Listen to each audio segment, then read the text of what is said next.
It was not always possible, and it was hunger that gradually began to connect one tribe with another.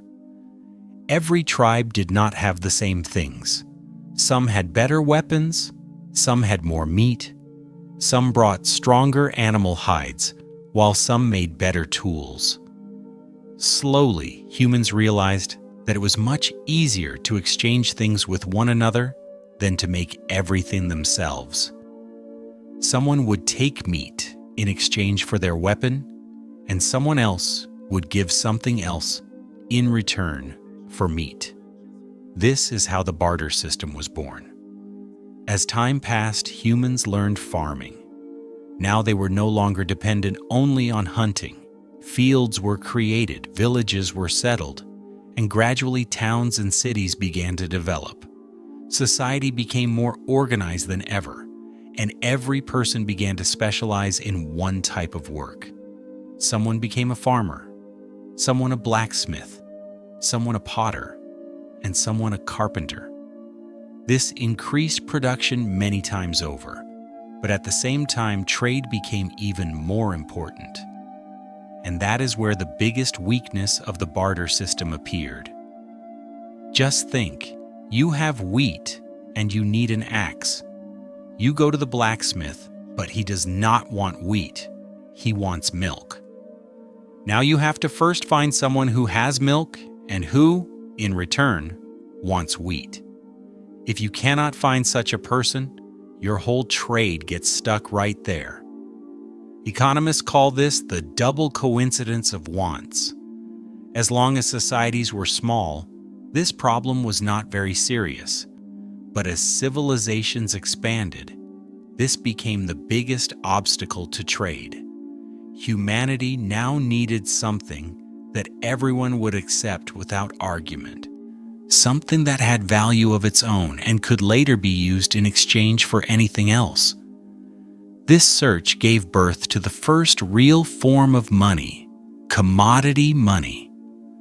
But commodity money was not just one fixed thing. Every civilization began using different objects as currency, according to its resources and needs.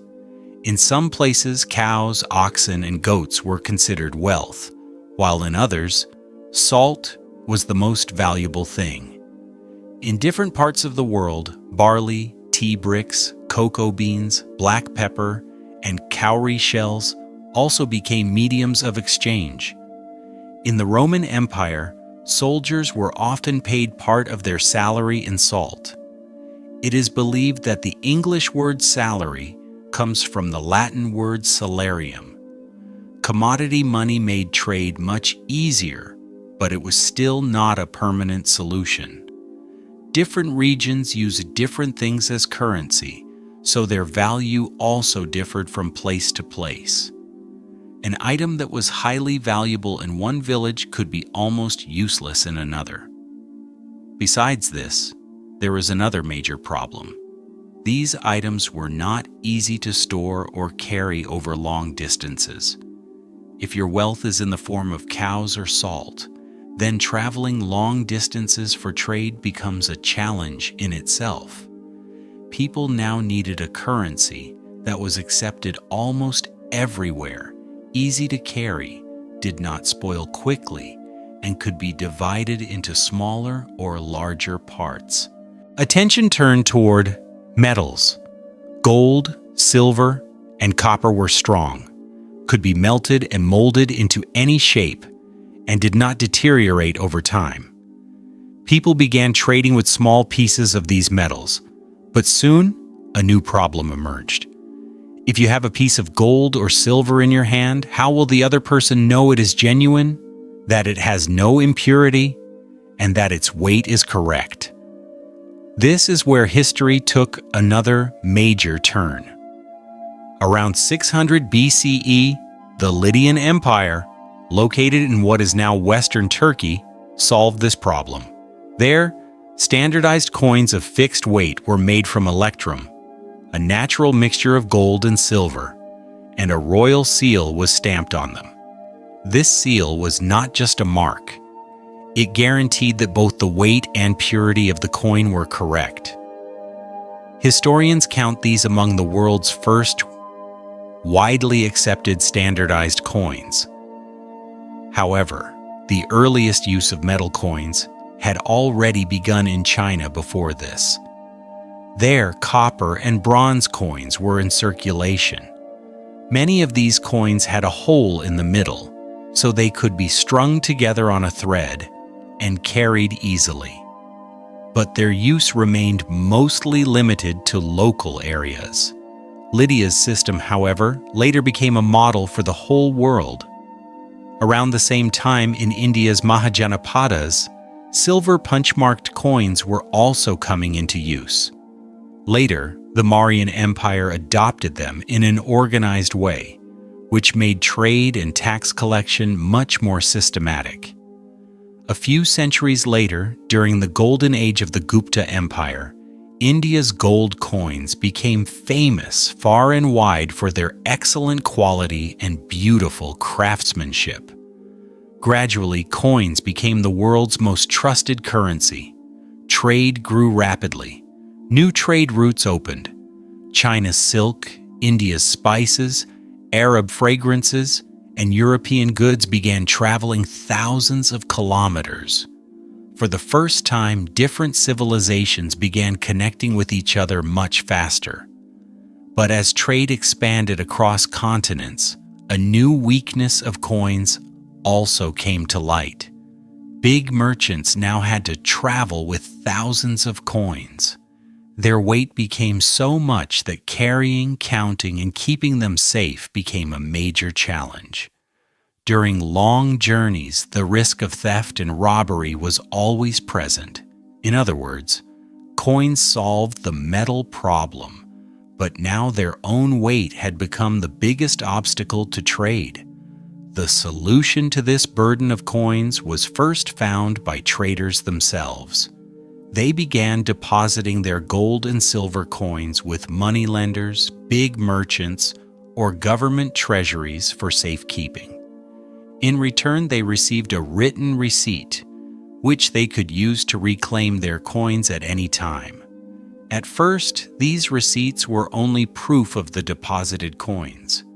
But gradually, people realized that if the other person was also willing to accept the receipt, then why bother taking real coins out of the vault for every transaction?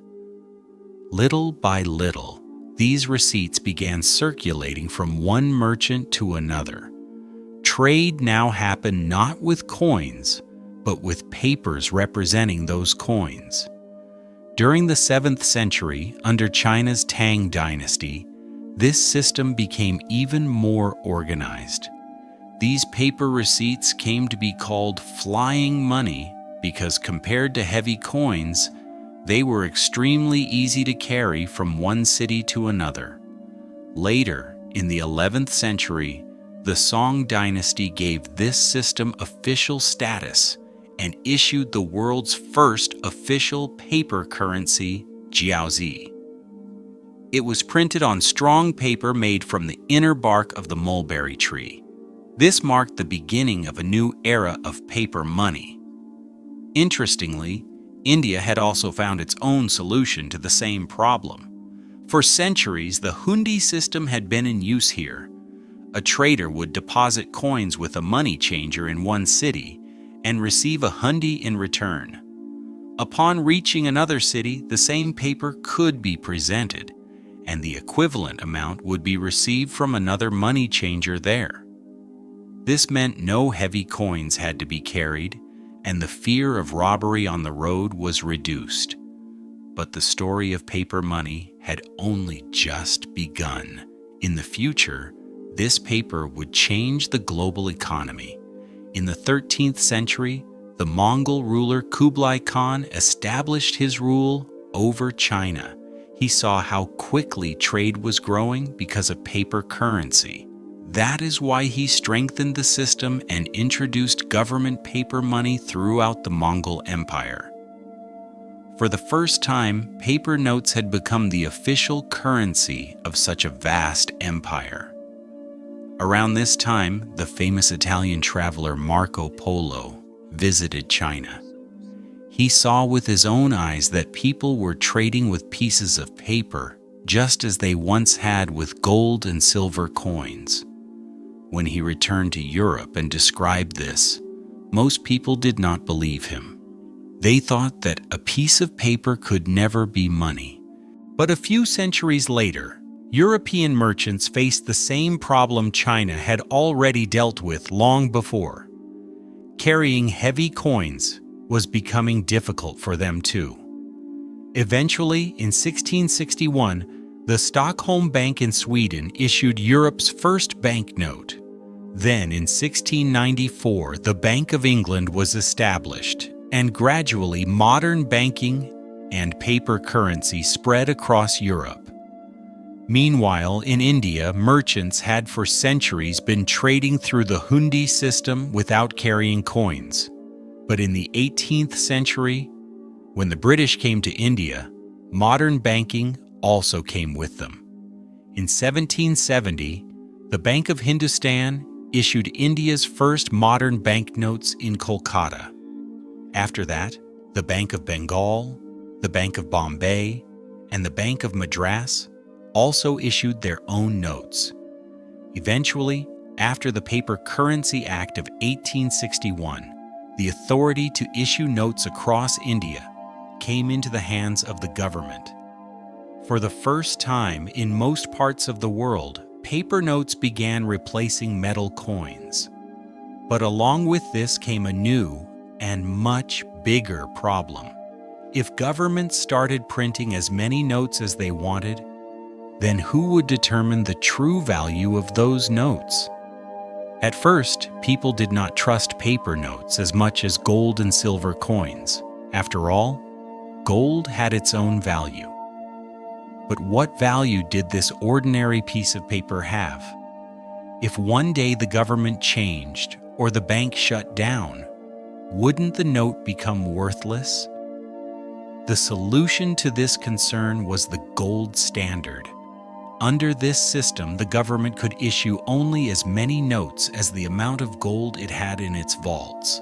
In other words, if a person took a note to the bank, they could receive gold of equal value in exchange. This maintained people's trust. Governments could not print money arbitrarily, and international trade between countries also became easier. In the 19th century, Britain strongly adopted this system. Gradually, many major countries in the world followed the same path, bringing a new stability to international trade. But time never stays the same. After the Industrial Revolution, factories grew rapidly, population increased, and the world economy expanded faster than ever. Now the problem was that trade was growing continuously, but gold reserves were not increasing at the same pace. Then came the year 1929. A severe crash in the American stock market pushed the entire world into economic crisis. History knows this as the Great Depression. Millions of companies shut down. Billions of people became unemployed, and the world economy almost came to a standstill. Governments wanted to put more money into the market to help people, but the gold standard had tied their hands. They could only print as many new notes as the value of the gold in their reserves allowed. That was when the world realized that a changing economy could not always be tied to gold. This thinking led U.S. President Franklin D. Roosevelt in 1933 to take a historic decision. He ended the system that allowed American citizens to exchange dollars for gold. This gave the government more freedom to issue money to support the economy, and gradually the market began to recover. But the gold standard did not end completely. Although American citizens could no longer exchange their dollars for gold, the system was still in place for foreign governments. The real change was to come a few decades later, and it would transform the world of money forever. After World War II, in order to rebuild the global economy, the Bretton Woods Agreement was made in 1944. Under this system, most world currencies were tied to the US dollar, and the United States promised that foreign governments could exchange their dollars for gold at a fixed price whenever they wished. In this way, the dollar became the world's most important currency. But over time, the same problem appeared again. Trade around the world was growing rapidly, while the amount of gold in the United States was not increasing at the same rate. On the other hand, due to wars and rising government spending, dollars kept increasing in the market. Gradually, other countries began to suspect that the US had issued more dollars than the gold it actually possessed. Many countries started demanding gold in exchange for their dollars. The US gold reserves began falling rapidly, and the entire system entered a crisis. Finally, on August 15, 1971, American President Richard Nixon made a historic announcement. He ended the system of exchanging dollars for gold forever. This event is known in history as the Nixon Shock. That was the end of the gold standard, and the world entered an entirely new era, the era of fiat money. Today, almost every note in our wallet is fiat money. That means money that has no intrinsic value of its own. Its value is not determined by gold or silver, but by government legal recognition and the collective trust of millions of people. That is why today, a simple paper note gives us the power to buy food, clothes, a house, education, and almost everything we need. But the journey of money does not end here. From the age of hunting exchange, to the barter system, to commodity money, to metal coins, to paper notes, to the gold standard, and then to fiat money. The story has come this far, and now humanity is once again moving toward the next form of money, a world where money is neither gold nor paper, but only digital data. Perhaps future generations will not carry notes in their pockets the way we do, because the history of money clearly teaches us one thing. Over time, money has always changed its form, but its real power has always remained in people's trust.